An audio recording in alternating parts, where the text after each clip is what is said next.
Shalom, shalom. Thank you for joining me as I read Second Chronicles Chapter 7 from the Tyndale version.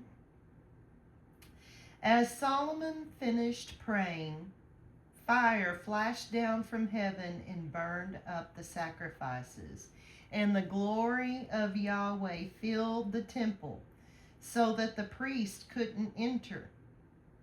All the people had been watching, and now they fell flat on the pavement and worshiped and thanked Yahweh. How good he is, they exclaimed. He is always so loving and kind. Then the king and all the people dedicated the temple by sacrificing burnt offerings to Yahweh.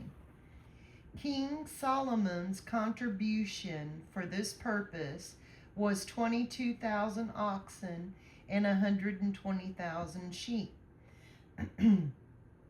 The priests were standing at their post of duty, and the Levites were playing their thanksgiving song.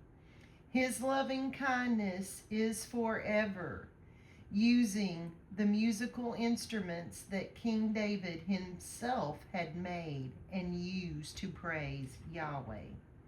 Then, when the priest blew the trumpets, all the people stood again. And Solomon consecrated the inner court of the temple for use that day as a place of sacrifice. For there were too many sacrifices for the bronze altar to accommodate. For the next 7 days, they celebrated the Feast of Tabernacles, which just happened. Hallelujah.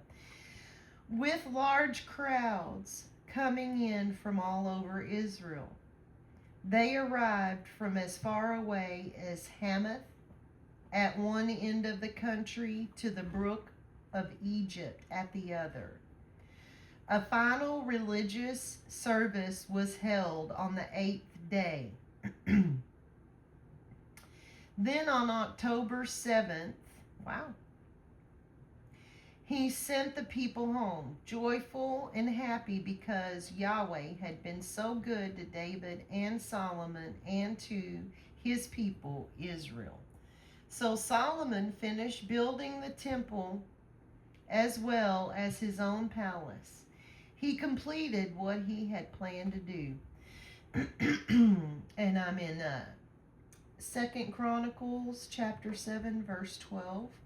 One night, Yahweh appeared to Solomon and told him, I have heard your prayer and have chosen this temple as the place where I want you to sacrifice to me.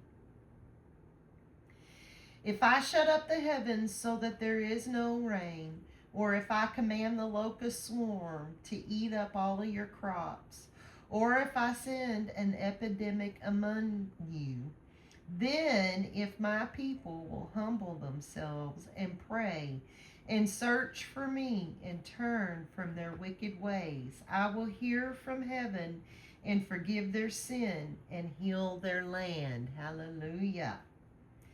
I will listen wide awake to every prayer made in this place, for I have chosen this temple and sanctified it to be my home forever.